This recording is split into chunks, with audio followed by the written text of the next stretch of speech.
In 2009, before the Manchester derby, someone had asked Sir Alex Ferguson whether Manchester United will ever go into a derby match as the underdogs. He took almost 15 seconds, staring a hole through that someone. "What time is it?" he said at last. "I think it is time for me to leave." And as he left his seat, an answer to that question: "Not in my lifetime." 14 years later, not only do Manchester City walk into Manchester derbies as favourites, they have also equalled his greatest achievement ever. Yes, they have won the Treble, the Premier League, the FA Cup and the Champions League. They've done it all. But now, to us, the question is, have the noisy Neighbours truly surpassed Sir Alex Ferguson's team's greatest achievement? Is somehow their treble better than Manchester United's? Before we jump into it, we want to reiterate that winning the treble is a huge achievement. You have to be at the peak of your powers, and even then, the stars have to align perfectly for such an achievement. So do not think we are trying to downplay either team's achievements. So how do you even compare this? Let's take a look at their respective journeys and the context surrounding it. Consider subscribing to our channel. It's free and helps us a ton. Thanks. Coming into 1998-99 season, Manchester United had established themselves as the biggest club in England. They had won 4 of the 6 league titles since the inception of Premier League. They had also won 9 FA Cups in their history. Europe, however, was where United struggled traditionally, having won the Champions League only once before, called European Cup at the time. Arsenal was their closest challengers in the league that season. The season turned out to be one of the closest ones in the Premier League's history.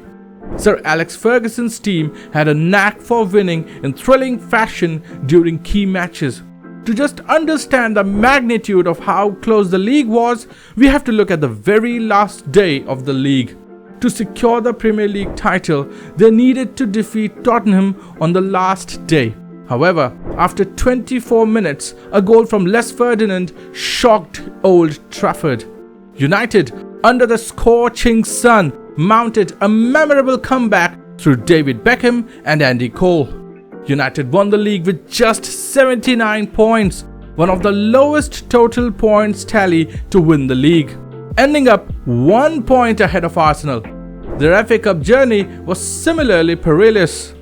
In the FA Cup 4th round, United found themselves trailing 1-0 to Liverpool until the 88th minute when Dwight York and Ole Gunnar Solskjaer scored, eliminating their arch rivals. The semi-final against Arsenal went to extra time, where Ryan Giggs scored an incredible solo goal to secure victory. Eventually, they defeated Newcastle United 2-0 in the final to complete the domestic double. And then there was the Champions League campaign. Their path to the final was full of adversity. They were in the same group as the eventual finalists Bayern. In the Champions League semi-final against Juventus in Turin, United fell behind 2-0 in the game and 3-1 on aggregate due to a double from Filippo Inzaghi. However, inspired by Roy Keane, United staged a wonderful comeback to defeat the Italian club. The final was even more dramatic. At the iconic Camp Nou, Bayern had taken a very early lead through Basler.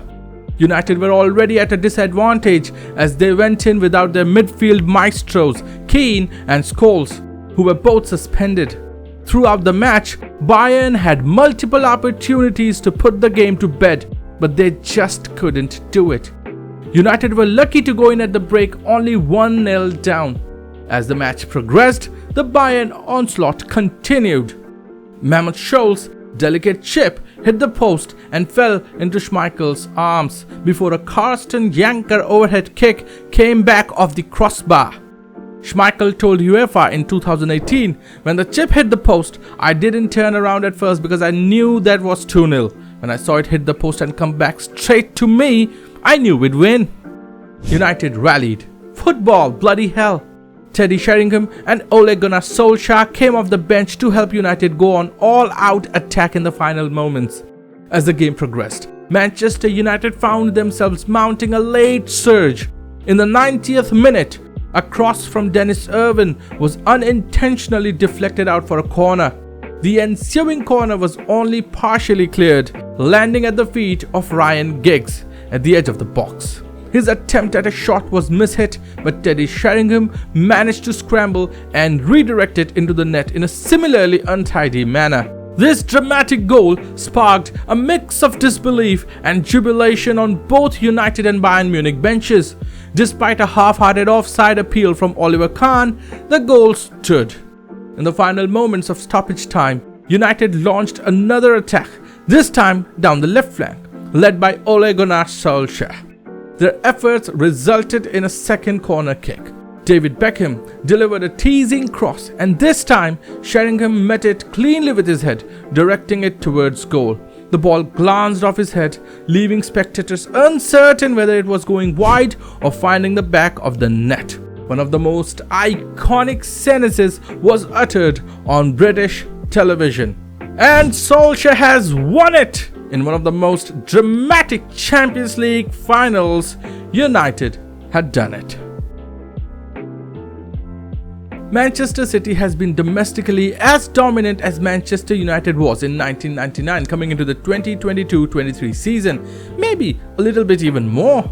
City had won 4 of the last 5 Premier League titles, had won 4 League Cups and an FA Cup under Guardiola. However, City's European campaigns had been less stellar, having never won the Champions League and having reached only 1 Champions League final since the money rolled in.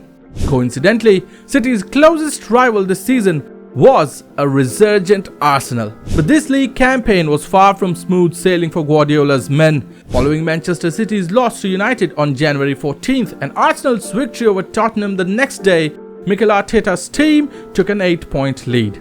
A month later, City leveled the playing field with a 3-1 win against Arsenal at the Emirates Stadium, although they had played one more game. When City dropped points soon after against Nottingham Forest, it seemed the three-peat dream was over. However, they quickly bounced back, embarking on a winning streak that included another triumph over Arsenal, and Arsenal stumbled badly, facilitating another Premier League title for City with 3 games remaining, making it their 3rd consecutive title, their 5th in last 6 seasons. On the other hand, the FA Cup campaign was characterized by dominance, with City securing a comprehensive 19-1 aggregate victory across their 6 matches, including the fastest goal ever scored in an FA Cup final when Gundogan netted the ball in just 13 seconds. The only goal they conceded came from a penalty by United in the final. The Champions League is where City have usually stumbled through the past few years. But this season, City's performance in the Champions League mirrored their success in the League and FA Cup. In the group stage, they scored 14 goals, conceded 2 and remained unbeaten. City truly emerged as the top contender for the Champions League when they steamrolled the traditional stalwarts of the game, Bayern Munich 4-1 on aggregate and Real Madrid 5-1 on aggregate. The game against Real Madrid was particularly significant because last season it was Real who knocked them out in the most dramatic of fashions when they came back from 2-goal deficit to equalize in the 90th minute of the second leg and eventually winning through a Benzema penalty. In one of the most dominant and scintillating displays of football ever, Guardiola's side crushed Real Madrid 4-0 at home in the second leg, burying last year's heartbreak in the process. The final in Istanbul proved to be a rather dull but intriguing contest against Inter Milan. City had come into the final as overwhelming favourites, but Inter stuck to a very good game, not letting City out of the blocks. Losing their talisman De Bruyne to an injury in the 35th minute didn't help either.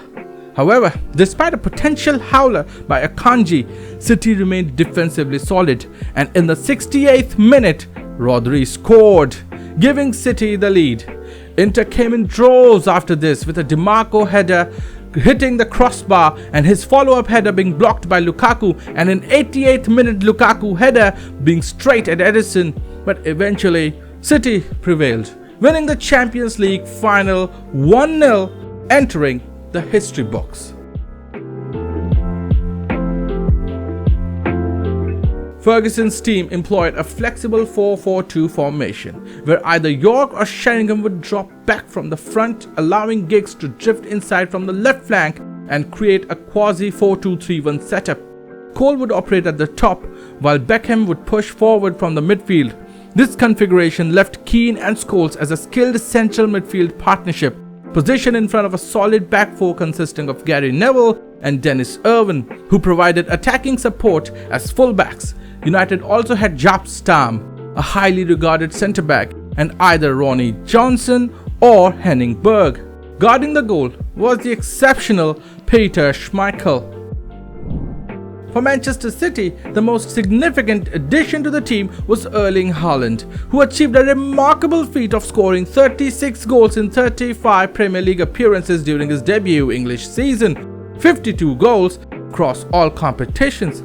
Although his arrival prompted City to make adjustments, sometimes in an awkward manner, they maintained their identity as a team that emphasized smooth passing and technical gameplay, dominating possession and having the ability to push forward when needed. Ederson, a goalkeeper who was extremely comfortable with his footwork, provided accurate deliveries, and the defenders that included Walker, Ruben Dias, John Stones, and later Manuel Akanji initiated attacks. These attacks had the involvement of Rodri and Stones, with Stones frequently stepping upfield. On the wings, Jack Grealish or Phil Foden and Bernardo Silva or Riyad Mahrez were instructed by Guardiola to make aggressive runs at opponents while keeping possession and control of the ball. Meanwhile, Ilkay Gundogan operated smoothly between the lines, scheming on the field, and the incomparable Kevin De Bruyne excelled in providing passes that released Haaland in dangerous positions. So now that we have established how each team reached the promised lands, how do you compare them? While City's treble was a testament to their dominance, Manchester United's run was anything but dominant, often having to come from behind. Manchester United lacked the dominance of the current City team. On the other hand, City's run lacked the thrills and unpredictability of Manchester United team of '99. How do you rate these trebles that were won in such different manners? So we established a scale. In terms of dominance, Manchester City. In terms of thrills and unpredictability, Manchester United. In terms of tactics, with all due respect to Sir Alex Ferguson, Guardiola stands heads and shoulders above any manager. In terms of personnel, Guardiola's squad is technically superior to Sir Alex Ferguson's, but it's one of those comparisons where it's difficult to judge due to how differently football is played now compared to 1999. There is something though that City did that United did not. They beat United in the FA Cup final to make the treble all that much sweeter. That must have been satisfying to every City fan. Maybe that's what makes this treble better. So we pass this question to you, the viewers.